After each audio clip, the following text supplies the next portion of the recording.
So this is Connections Over Coffee. And so today we're just going to chat. I want to tell a little bit about what we're all about. But before we do that, I want to go around and I want everybody to say your name and where you're from, where you're coming to us from. I'm Kathy Benner, and I am in Canal Winchester, Ohio this morning. Sarah, how about you?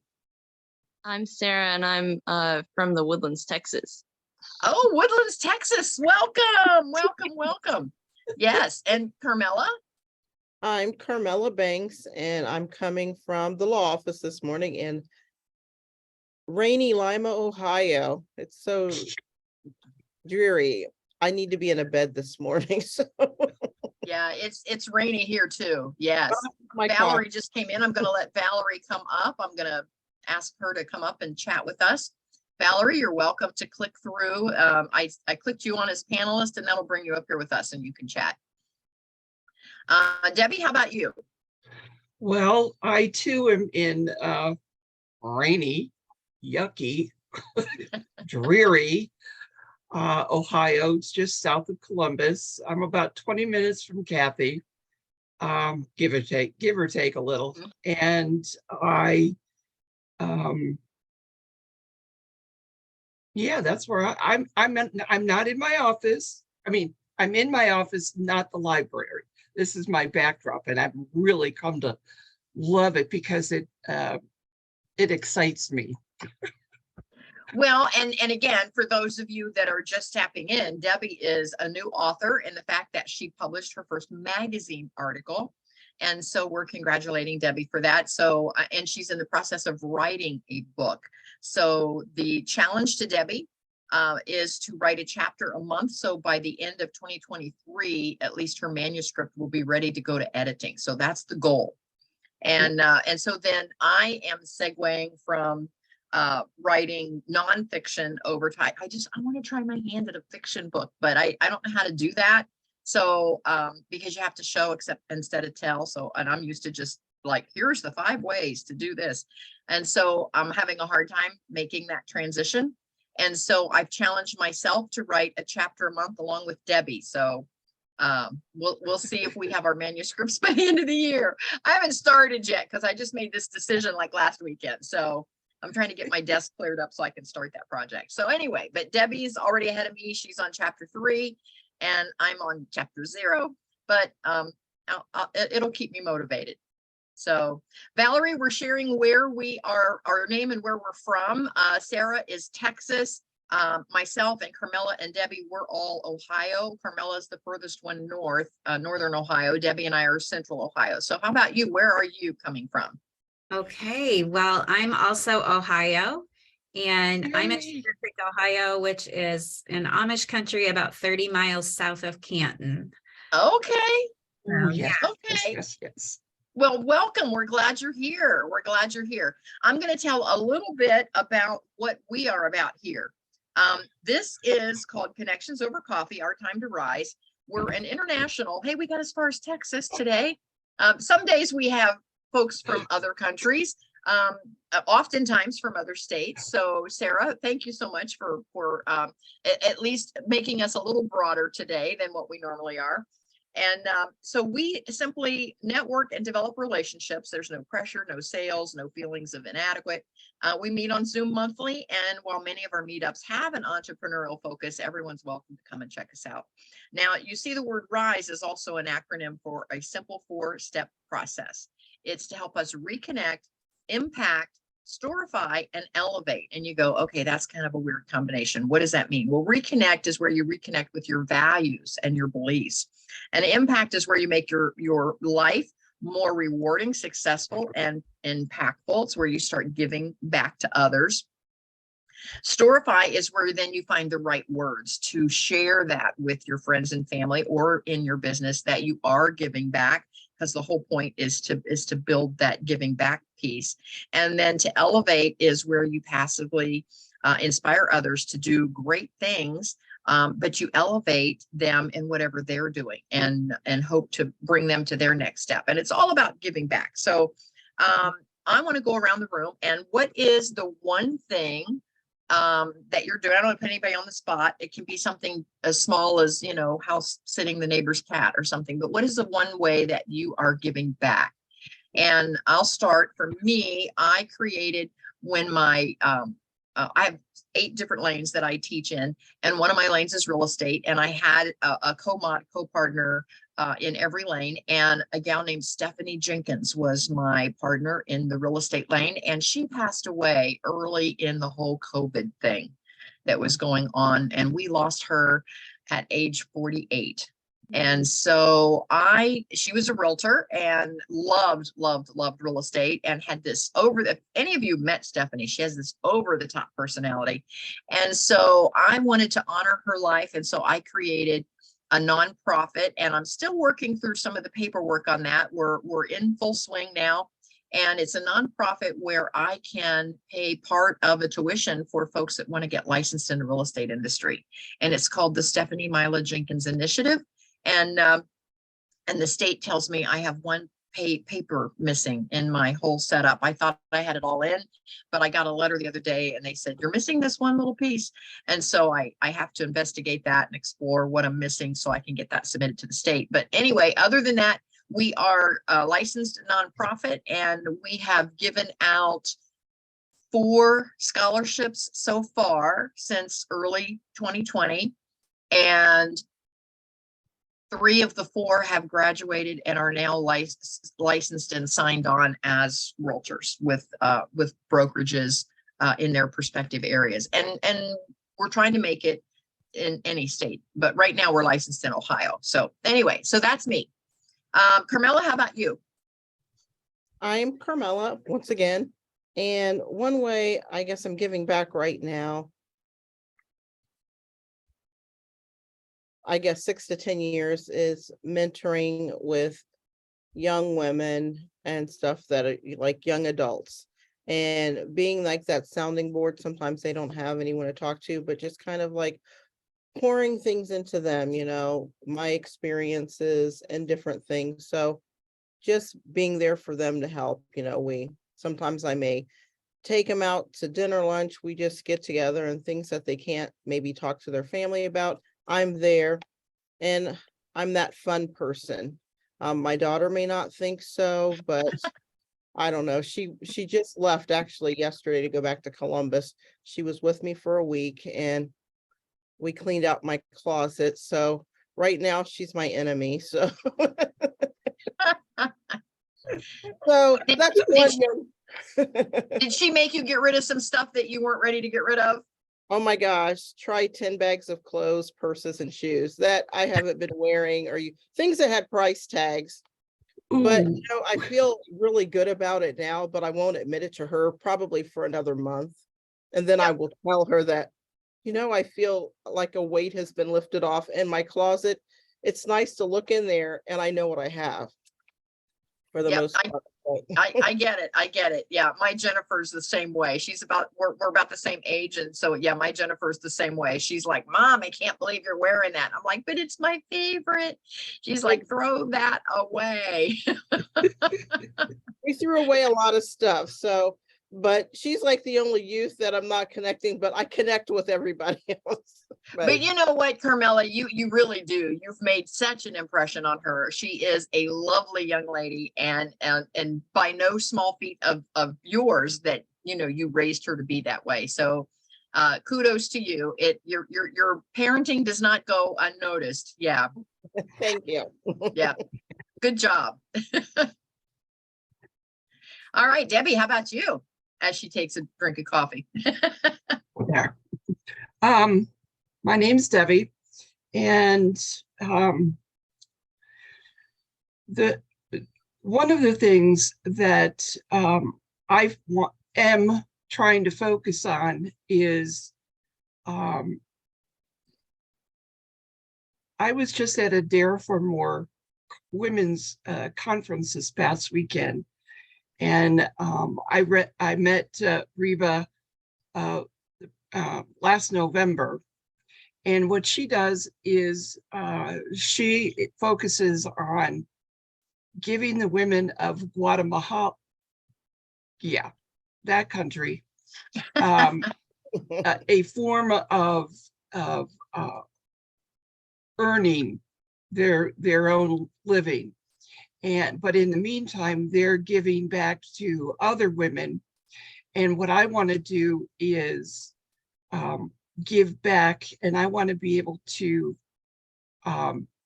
give so that a woman can either, they call it sit at the table for sewing, but they also provide 12-week cooking classes, and where they go to their own village, their home, and they work with what, but anyways, I find that those are areas that I love.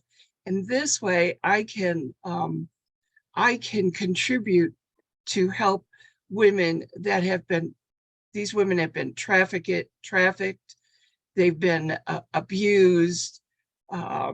It's just, you know, a whole list of things that these women, young girls have been subject to. So this is what I'm shooting for, to be able to do this. And by doing this, this is going to be one avenue of what the purpose of my book is.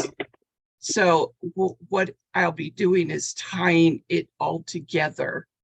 And my hopes, or what I'm looking to now, is writing another a magazine article and doing just moving my rock out of my way. And I always believe in that it takes 1 tablespoon to decrease your mountain. So that's where I'm at right now. Oh, Debbie, that's good. That's good. I need to get out my tablespoon and do at least the first paragraph of my book. It won't be the first 3 chapters, but I could do the first paragraph. Remember, don't wait until it's perfect. Yeah. Perfect timing. Yep, I get it. Debbie, that's such a lofty goal. Good for you. Good for you. Now, Thank I am with this group Connections Over Coffee.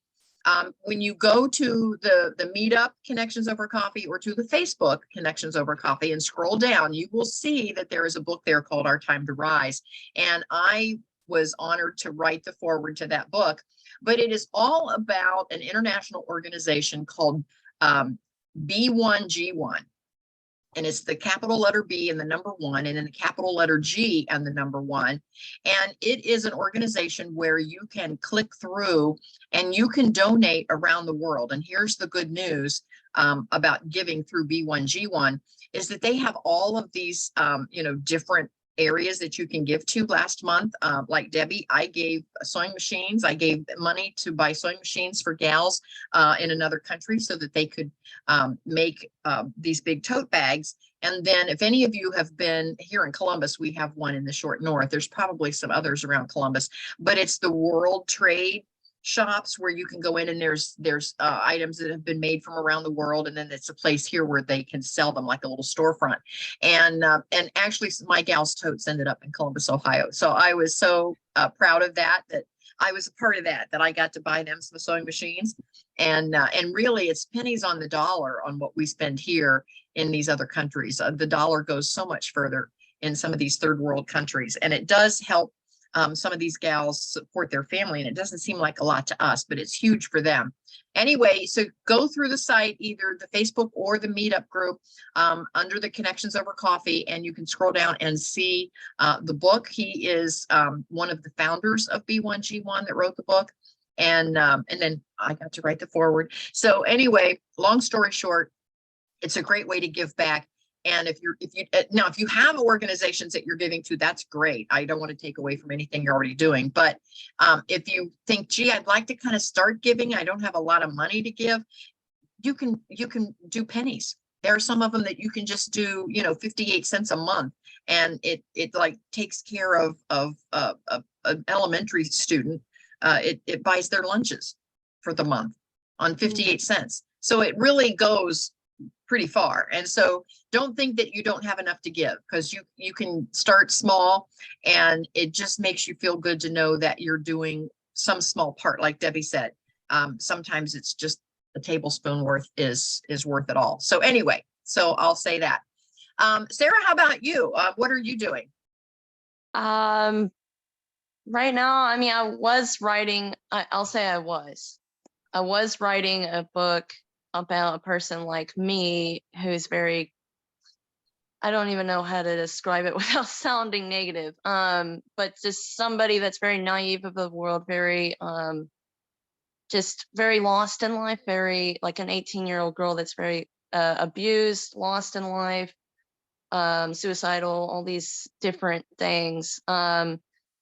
And I wanted it to inspire people that feel like this girl. It's kind of a cautionary tale, but I did want to write that in a memoir, kind of talking about my mental health journey about 6 years ago. So honestly, though, like, if I know how I actually feel inside, I do feel kind of scared to do anything in life. I feel scared to put myself out there when I don't feel qualified to help anybody. Like, what do I know? You know what I mean? So it's like, Well, welcome to the club. We're all right there with you. That's a very common feeling, Sarah. So don't think that that's just you. It doesn't matter how much success we all have. We all have those insecurities and what I want to call the imposter syndrome. We think, who am I to tell somebody that story? You know, what have I got to offer? And we all feel that way. yeah, Oh, yes. it's just like, I still feel like that lost person, like, still. So I'm like, wait, how do I inspire others when I'm still lost myself? So it's kind Yeah, of but you've taken the first step. You've Yeah. joined the group and you're among friends. Yeah. Well, and then let me say this, sometimes, Sarah, it helps you, I'm sure, to know that there are other folks out there that feel exactly the way you feel. And that in itself is inspirational, to just know you're not the only one that feels that way. And so putting your story out there will help others know that they're not the only one that feels that way. So that in itself is inspirational. So yes, good for you. Okay, yeah, you're right about that. I'll try to like Sarah, hold on to that. Sarah, I'm 69 years old. Don't wait until you're 69 to do what you have a calling for. You Wow. have the youth in you to move mountains. You can do 2 mountains at a time with a spoon. I just looking at you and listening to you, you have more qualities within yourself than you're giving yourself credit for. And I mean, my memoirs, my book is about myself. And trust me, I have not had a great journey. But Yeah. yet, I've been married for 49 years now. I have 4 children and I have 9 grandchildren. Who would have thunk that back when I was 15? No way. Yeah. So I love listening to you because you're a lot like where I was back in my teens. Yeah. So give yourself more credit for it. And I wish I did a lot earlier, but I can't go back and change the time. I'm just going to move forward and I'm just going to roll over everybody. Now, what I've realized too, and Sarah, this is also for you, is that you don't know what you don't know. And when I was, 17, 18, 19 years old, I didn't know what I didn't know. I just, I was in my own world, and I was an extreme introvert. And so you don't have anything to compare yourself to. So you tell yourself all these stories, like, well, who am I? And you just keep holding yourself back because you don't know how not to, you don't know. And so life will unfold. And so I guess my best advice is to just embrace every step and go for it. And just know that wherever you are in life, there's a ton of people that feel exactly like you do every step of the way, because it's human nature. And we all somehow convince ourselves when we're younger that we're the only ones that feel this way. Everybody else has got it all together and we're the only ones that don't. And but the whole world is like that as life unfolds. It's human nature. So just embrace that and just know that you're way ahead. You're way ahead just because you're here. Well, I think it's brave that I'm even doing this at all, because I'm scared of everything, and that's kind of how this girl is in my novel. She's very scared of everything, just scared to death. Well, that's because she's been abused, but that's just another No, story. I get it. I get it. I get it. No, just know that you are on the right path, and we salute you today, Sarah. Thank you so much for being here. Valerie, how about you? Well, first of all, I love hearing all of you just talk, and it just warms my heart to hear all the good things that are going on. But before I tell you about me, I just would like to say to Sarah, like, extend yourself some grace. And like they said, just, like that you are on here is amazing. But I would encourage and challenge you every day, like as much as you can, you look yourself in the mirror and you give yourself a high five. And you say, well, hello, amazing woman. I can't wait to see what brave thing you're going to do today. And you can't help but start feeling brave and amazing when you do that. And, I had to do that because I had very low self-esteem and confidence. And I think things really turned around for me when I read Mel Robbins' High Five Habit, the book. And that's exactly what she has you do. And it's a little weird and you feel odd doing it, but it changes you, because when you look at yourself in the mirror and you say those amazing things, you start to believe them. So I would encourage you to do that. All right, I'll give it a try. Thank you. I love that. Valerie, what was the name of the book again? It's by Mel Robbins and it's called The High Five Habit. Nice. It's really a great book. Yeah. And I have another, I don't know, is Sarah, are you an avid reader? I take it since you thought about writing a book that you're also a reader. Usually writers are readers. I am getting back into that. I actually am almost finished with the book that I read a long time ago, but I don't know if I finished it. So I think I'm finishing that book, and then I'm just going to go on to another book and try to read as much as possible. So that's just my journey. Well, in one of our other calls, we have about eight of these types of meetups a month on all different topics, and this one is just about giving back and making connections. But in our clubhouse room on Monday mornings at 10 o'clock, Ruth is on, and she turned me on to a book called Love Yourself Like Your Life Depends on It. And have you heard of that one, Sarah? No, but it sounds like a good book. That's all I can. So anyway, I ordered it through her affiliate link because we were talking about affiliate links at the time. So I made sure I clicked through on her affiliate link. And the one thing that was a huge aha for me, and I'll share it here in the group because it will make a huge difference. And it goes right along with what Valerie was talking about.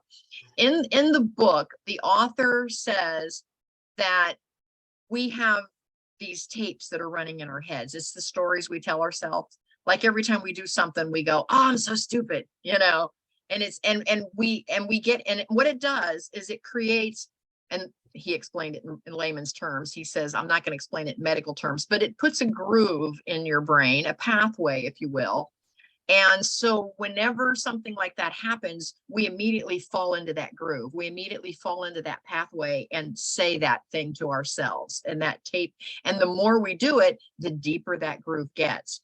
So just like Valerie was saying, he says, if you will put your affirmations on your mirror or wherever where you see them all the time, he said, and immediately start changing what you say in your head, like, Valerie, hey, give yourself a high five and, I'm going to be awesome today. He says, after a while, he said, it's like a river flowing down the mountain. He said, it'll cut a new groove. in the brain. He said, and then when something bad happens, he said, you'll automatically fall into that new groove, and the river will leave the old groove and start going down the new groove. He said, and your life will change magically. Because he said, all of a sudden, he said, everything becomes positive instead of nothing being positive. But he said, you have to practice it. And he said, and just like Valerie was saying, it sounds a little awkward at first, or seems a little weird to do that at first. But the author of the book, Love Yourself Like Your Life Depends on It, he said, once you practice that and start creating those new pathways in the brain, he said, your whole life will totally change. So I'll just toss that out there. And again, I can't tell you the author. I could go grab the book because it was a foreign name that I couldn't even pronounce. But the book is called Love Yourself Like Your Life Depends on It. I can probably find it. Thank you. So anyway, so there's those two things. Oh, we got Julie in the audience. I didn't even see Julie over there. Julie, come on up. Come on up and chat with us. So this has been a great conversation today. I want to share something with the group that may be something that nobody really knows about you. Now, some of my friends that know me pretty well know this about me. But, oh, thank you so much. Somebody found the book. Yes, Carmella, thank you.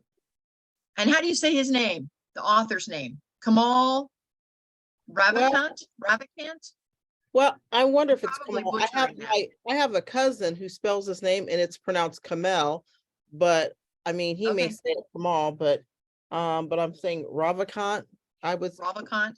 Anyway, perfect. So I bought the book. I love it. That was the biggest aha moment out of the book for me, was I have to create a new pathway in my brain. So it's any habit that you want to change, and the negative self-talk that we do on ourselves is purely a habit. We have total control over that. We have total control over the stories we tell ourselves. But we don't believe we have total control because we think it's just in there, but we have total control. So we've got another person, Sita, I'm not sure I'm saying that correctly. And Julie, welcome. Can you hear us okay, Julie? I don't know if Julie's multitasking this morning on a Friday morning, maybe. I'm sorry. Yes, I am. I take care of my dad and I'm in the middle of getting him dressed. So I wanted to hop on and listen. And but yeah, that's why you can't see me. Okay, very good. Well, welcome. We're glad you're here. Thank you so much for joining us this morning. So I'm going to share something that's maybe a little different about everybody that everybody doesn't know, but I've been somewhat authentic over the months. And so the gals that know me probably already know this. Number one is my retirement dream is I want to write mystery novels. I've never done that before. And so, that's a stretch for me. And that Mark and I met ballroom dancing, and we still go dancing a couple of times a month. We try, depending on our schedules and what's available, but we are in a formal dance club. And coming up on first is the white satin ball. And I just ordered, because I don't know if I wanted to wear white, and not all the ladies will be wearing white, but many of them will be. Of course, they're all like 110 pounds and they go to the tanning salon before they put on a white dress. But anyway, I decided white's probably not the best color for me. So I ordered a dusty blue, kind of a slate gray, dusty blue colored gown, and it should be arriving this week from Amazon. So I hope it fits, cross my fingers. And I did order a white satin shawl to wear around it. And so that'll be my white satin for the white satin ball. And I did order silver satin shoes, dance shoes.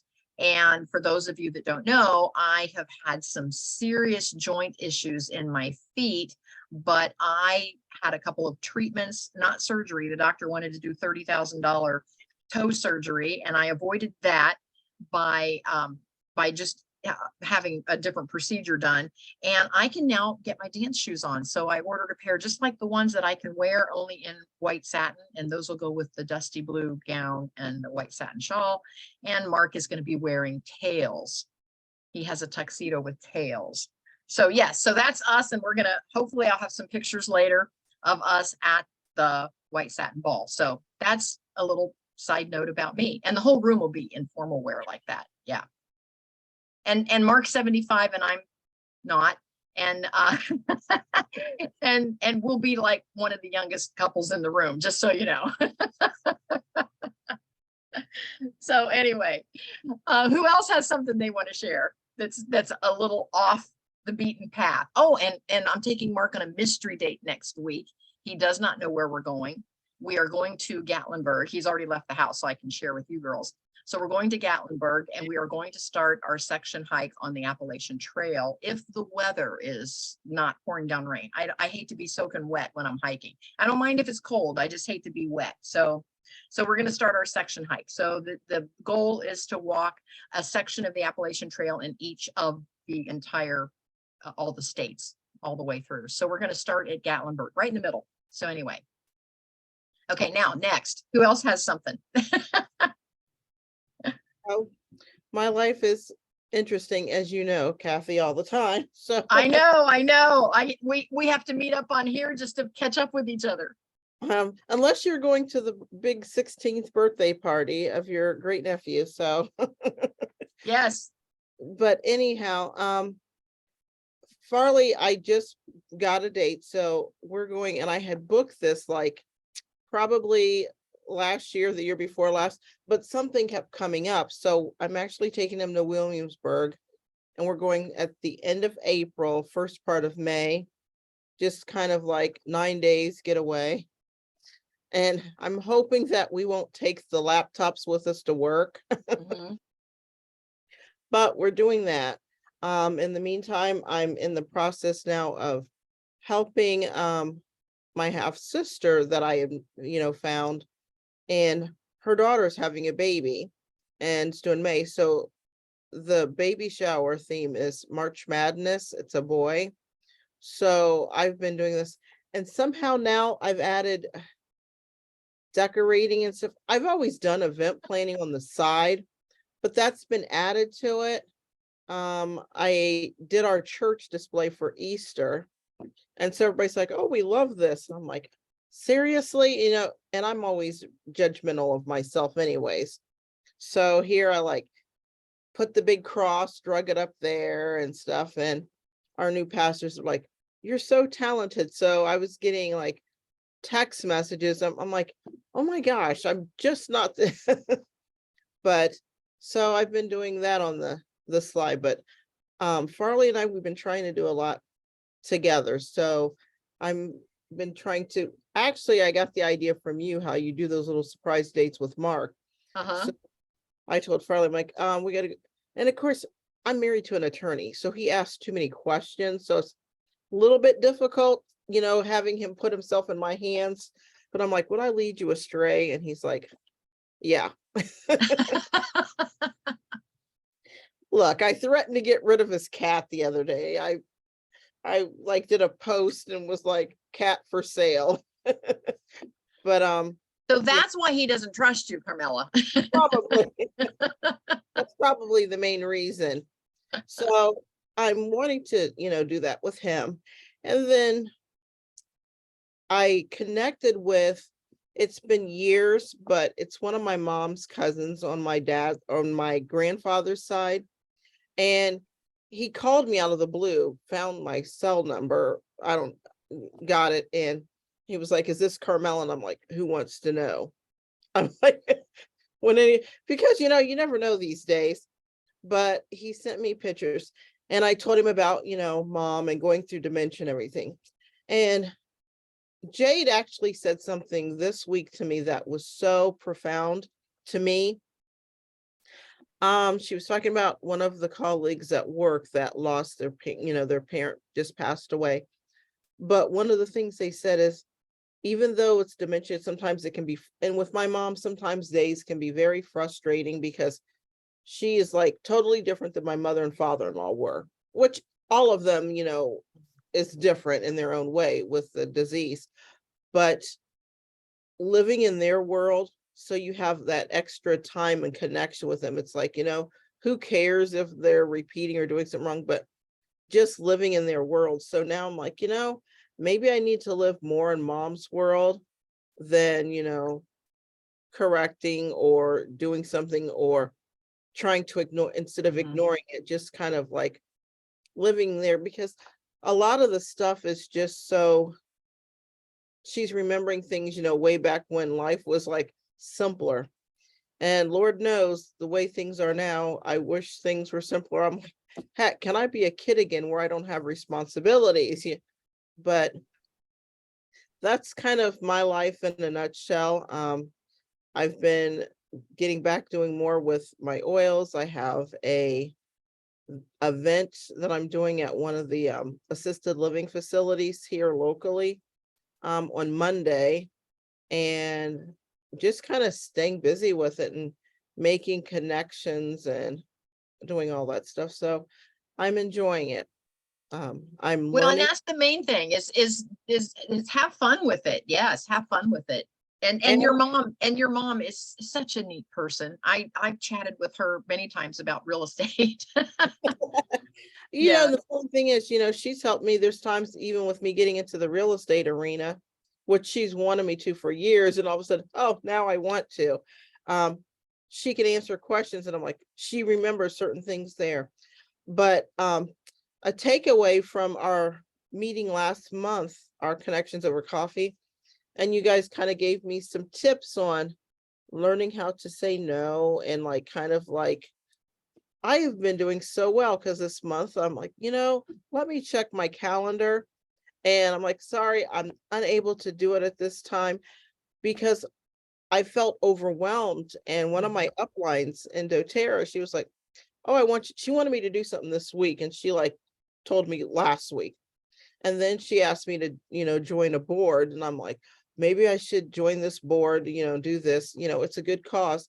But then I'm like, I have no time because I would have to, go to Findlay. Findlay's only 45 minutes, but it was just too much. And I said, I thought about it and I actually prayed about it, which that was not a lie. And I said, it's just too much for me right now. I says, and if the time comes up and I have extra time to do this, I may look into it, but no, because right now it's about my family and being there. Because if I'm going and I fall over, where are they going to be? I can't do it then. So I really appreciate, this group and everything. And just look, I did learn something last week.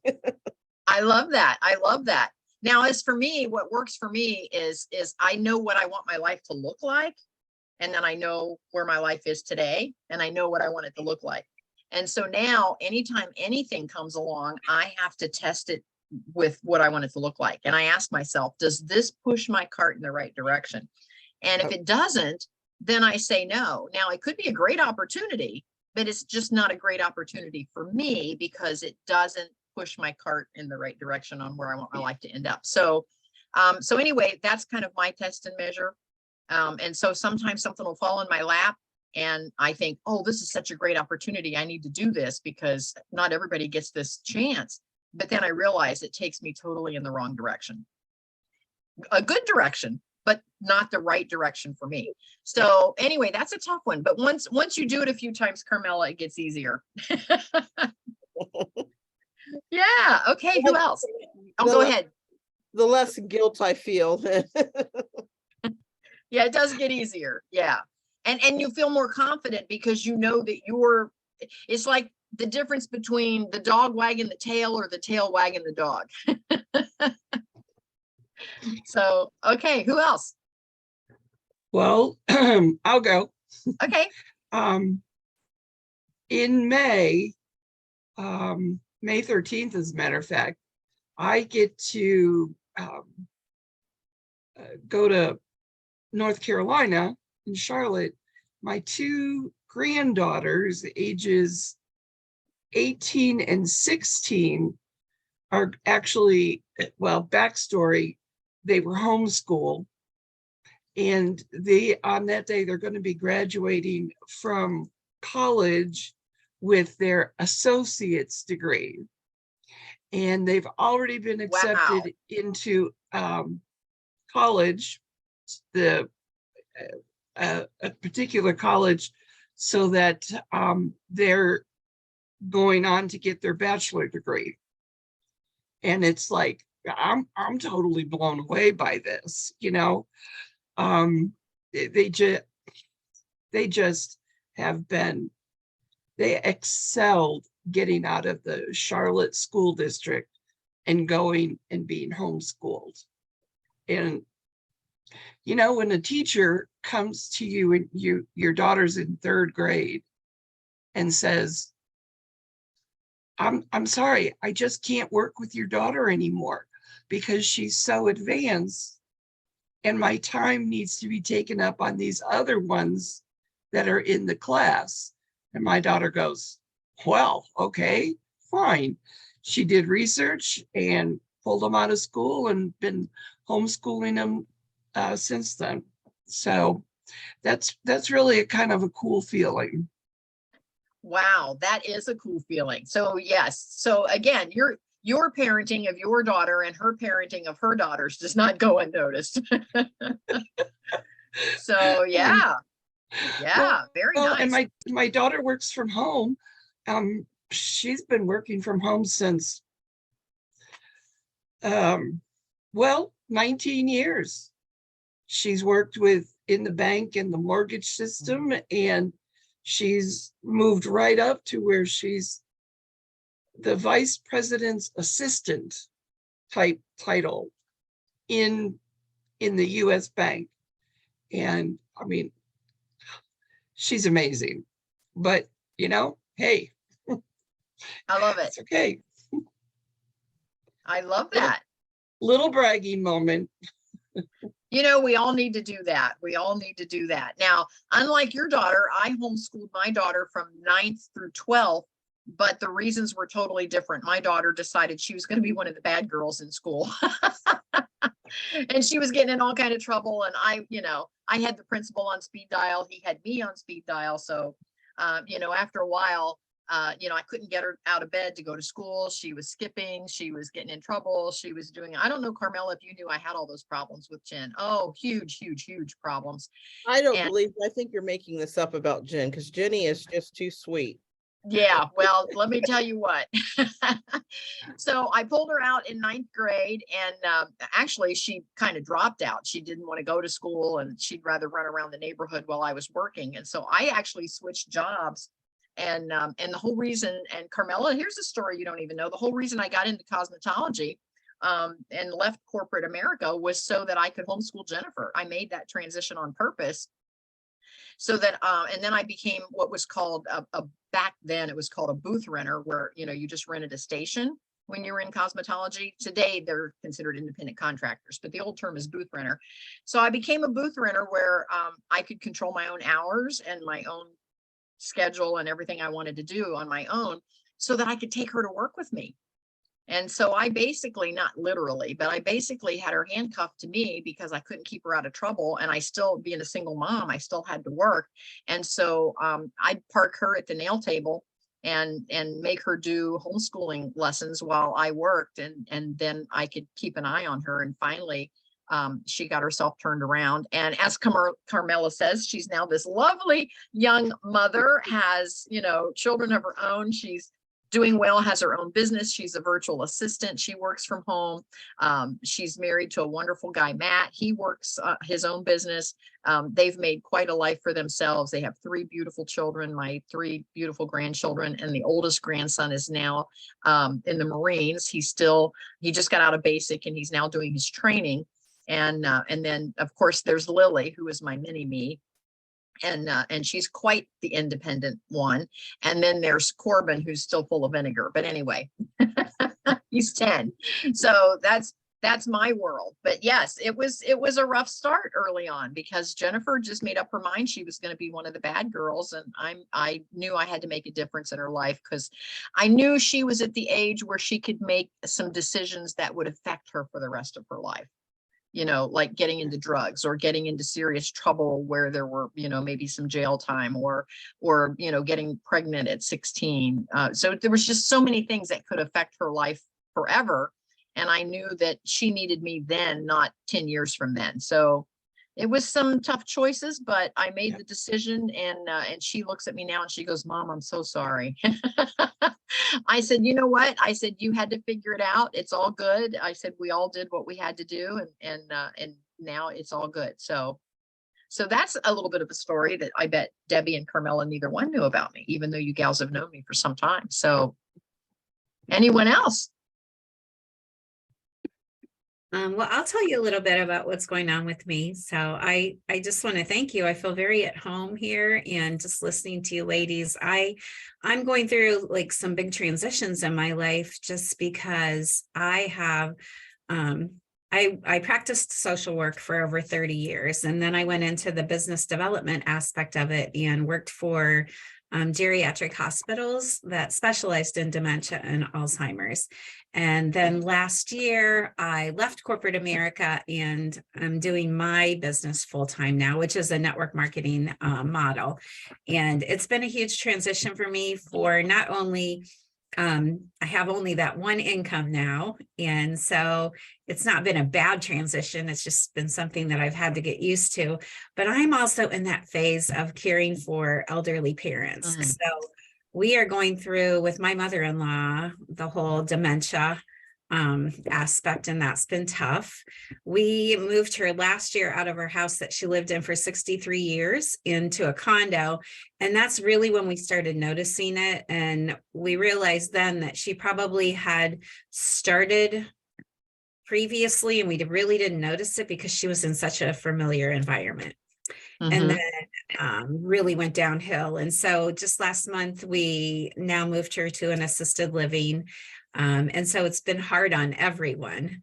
But I can so relate to what you were saying, Carmella, about like kind of going to their world, because it stresses everyone out. Like I know my brother-in-laws have a really hard time. They want to argue with her almost and say, no, that's not how it is. No, your sister isn't going to be, and it just like, just let her go. Just, you Mhm. have to join them in their world for peace for everyone. But so we're dealing with that. And then at the same time, my mom has just now, we've had to put her in a nursing facility full time. She has Parkinson's. And so Oh, she's 80, my dad's 83, and they are very close. And he, for the last 3 years, well, she was doing fine with the Parkinson's, but 5 years ago, she had a stroke while she was driving and had a head-on collision.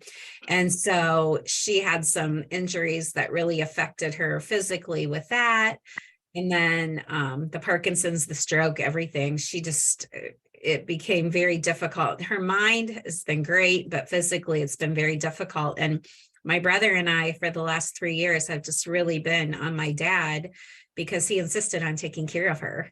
And she just really started to decline. And finally, we had to just like let it go. And we're like, you know what, if he's going to kill himself doing it, then he's just going to, because that's what he wants to do. But he has finally now agreed to, have her go into the nursing home. And so she's been there for about 7 months now.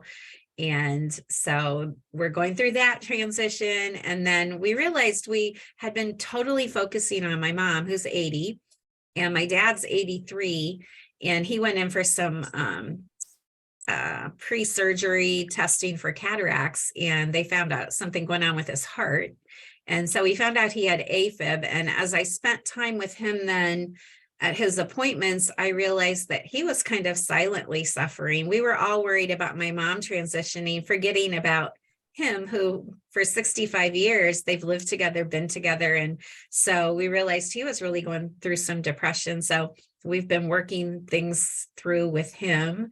And so it's just been I love life. Like I feel better now at almost 60 than I did in my 30s. And I don't want to go back, even though I hope I have a lot of time left. I have 3 beautiful daughters. My youngest is a senior in college and will be graduating this year. My oldest is 31 and pregnant with her second child. And then my middle daughter has 2 children and happily married. So I love my life.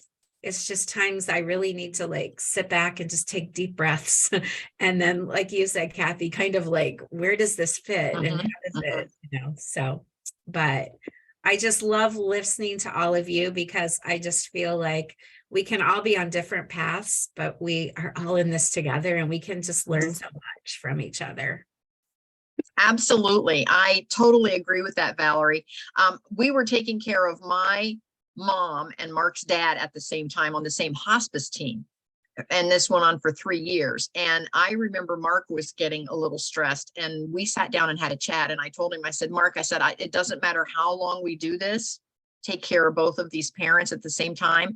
I said, however long it is, it's just going to be a short little time in our lives. And I said, so embrace it. Don't hope for it to end too soon. And just embrace it and just enjoy them in their elderly years.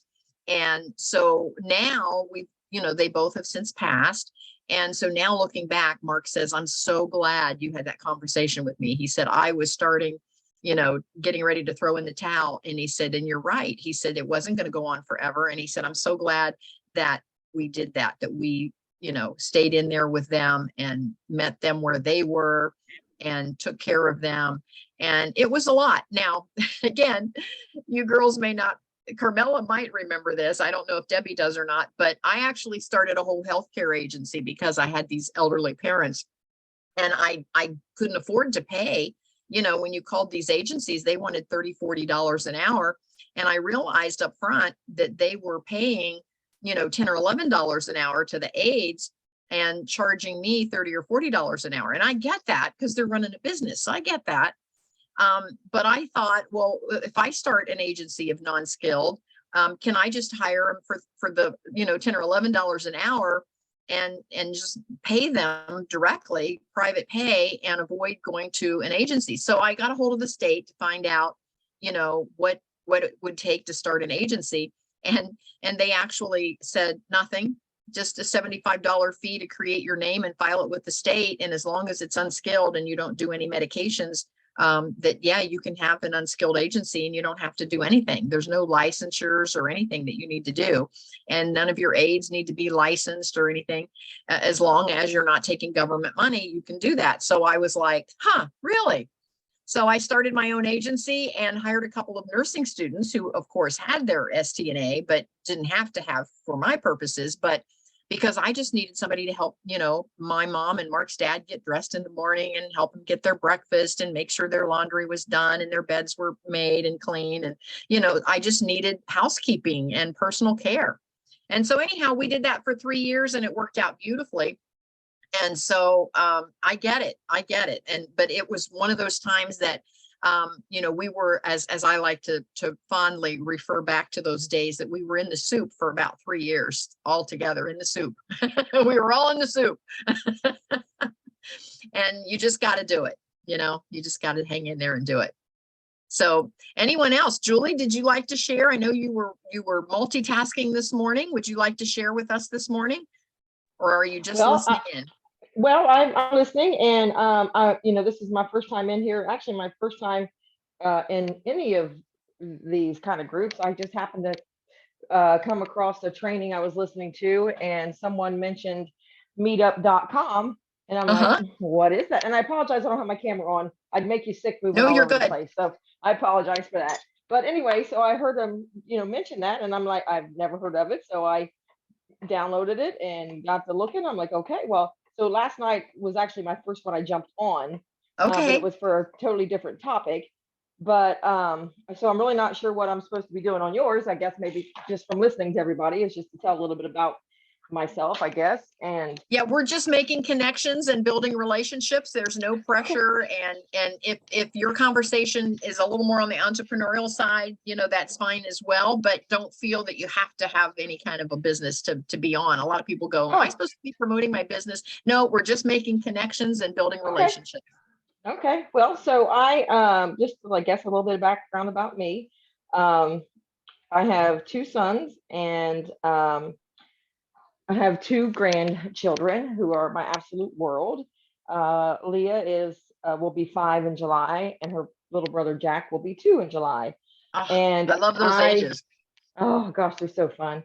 My dad, my mom passed away in 2004, pancreatic cancer, and I just lost my brother this past June of CLL. and leukemia, former leukemia. And my dad lives with me, and I take care of him. Speaking of caregivers that you guys are all talking about, he had a stroke in 2008, and he went in for to remove a tumor in his brain and clip an aneurysm. And that surgery went fine, but then he, so they bled out and had a stroke from it. So he's, like I said, it affected his whole right side. So he can feed himself and shave himself, and I do the rest. So, but that's been since 2008. I wouldn't have him any other place. There's, as long as I'm able to take care of him, I am. So he's had his fair share. He's also survived breast cancer and prostate cancer. So he's certainly had his fair share. Oh, God bless you, Julie, for hanging in there. Wow. I'm considered an independent healthcare provider. So I take care of my dad. So that's basically what I do. And, I do some things on the side, but that's my primary. Now, where are you located, Julie? Just where? I'm in Ohio, just south of Columbus, Ohio. Okay. I'm in Canal Winchester. Oh, yeah. So exactly. So where Circleville is. Absolutely. I own some property over there. Yes, absolutely. Oh. I'm an Amanda girl. I graduated from Amanda Clear Creek. Oh my goodness, small world. So are you familiar with so my grandfather owned a furniture store in Circleville called Weaver's Furniture. Yes. So if you're familiar with that, that's my family. Okay. Well, So, welcome, Julie. world. We're glad you're here. And thank you. I appreciate it. Yes, and thank you for all that you're doing for your dad. How wonderful is it that he has a daughter like you? So thank you, Julie. That's wonderful. Everybody says, he's lucky to have you. He's lucky to have you. Well, I feel lucky that I get to spend every day with my dad. Most people don't get that. So, and I just chalk it up as being raised right. So that's how I look at it. Well, welcome. We're glad you're here. We are at the top of the hour. This has been a great conversation, and Sarah had to jump off. She tells me that my trip sounds great, and to make sure I take lots of pictures. So we'll see how that goes. Mark again doesn't know that we're off to Gatlinburg. He knows we're going someplace to do some hiking, but he's not sure where. So that's next week. So anyway, thank you so much for everybody being on the call today. This has been a lot of fun. I feel like we've made some connections, and we are here, of course, every month. So mark your calendar, and the Zoom code that you got in on today is going to be the same one every single month. I don't change the code. And I haven't talked to Carmella yet. Carmella is my co-mod, my co-host, and Mark and I have a trip planned several months from now, all the way out in November, to go to Italy. And they tell me that the Wi-Fi is very sketchy in Italy, and I may not be able to get on a Zoom call. And of course, while we're there, this call happens. And so I'll have to coordinate with Carmella to actually moderate the call. And then if I can tap in from Italy, I will. But if I can't, you'll know that's why, because we don't have Wi-Fi over there. So anyway, or not real good Wi-Fi. So we'll see how that works out. But in the meantime, mark the calendars, and it's the third Friday of every month, and it's the same Zoom code all the time. And if you click on if you're on your laptop or tablet, you can click up in the upper left corner. There's like a little green shield with a check mark in there, and that shows you the web ID code starts with 961, if everybody can see that.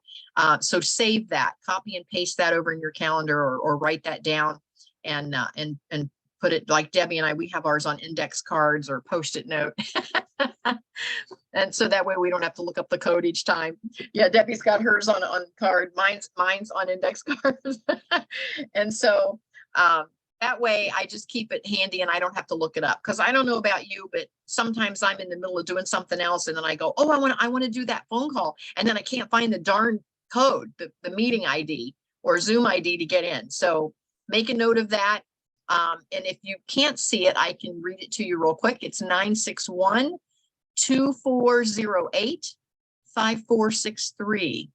961-2408-5463. And it's going to be the same code every third Friday at 10. So any last comments before we go? I just want to say thank you so much for everybody being on today. Anyone else want to make any comment before we leave today? Valerie, so do you like your business? So do you mainly help with dementia, Alzheimer's? Like I can't even talk this morning. Yeah. No, I actually don't. I did that with my corporate job, but I actually, I've partnered with Isogenics, which is a health and wellness company. So after having my own transformation, my business started by osmosis. And so I've been doing that for about 10 years and loved it so much that I decided to do it full time. So. That's good. Oh, yes, welcome. We're glad that you're here. I'd like to hear more about your business. We have another meetup that Debbie and I are on called Build a Better Business, and we're on monthly on that one, and you can look that one up on Meetup. We also have a bloggers group called Newbie Bloggers, how to create and monetize your blog, and that one is also on Meetup. And so you're welcome to join either or both of those. Thank you. Any other comments before we go? Are you learning Italian to go to Italy? Just a few phrases. I'm not going to learn a bunch because they say that most Italians also speak English. Okay.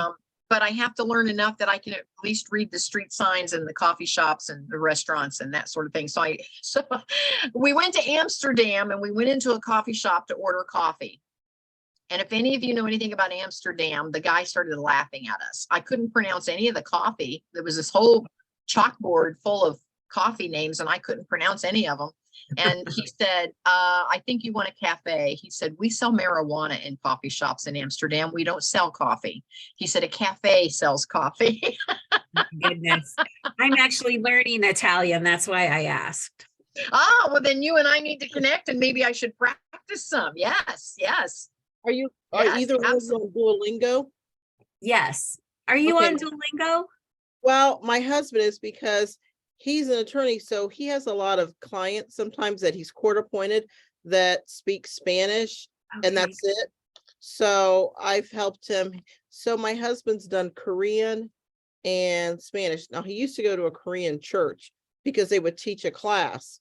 And Jade and I went with him on occasions, and most of their language is basically tones and sounds. So they can say the same thing, but a high pitched tone, it may mean something totally different. But Yes, yeah, it is so Duolingo is difficult. like really cool. I Yeah, love that. that's where I've been learning. And then I'd like to get like into a Facebook group or something to, my problem is I recognize words, but putting it all together and getting the right pronunciation is difficult for me, but it's been fun. Valerie, I'll give you a suggestion. Go to Clubhouse, or do you have the Clubhouse app on your phone? I do have it. I've never utilized it. Yes, jump into Clubhouse. There is a group for everything and you can join some groups there and you can really hear the language. Okay, that is awesome. Thanks for that. Yes, there's some expat groups there that I jump into just to listen. Hey, that's a great recommendation. Yeah. Any other comments? No? Are we good? All right. I've loved everybody on today. Thank you so much. And we will see you next time. Mark your calendars and we'll see you then. Thank you, ladies. Bye, everyone. Bye.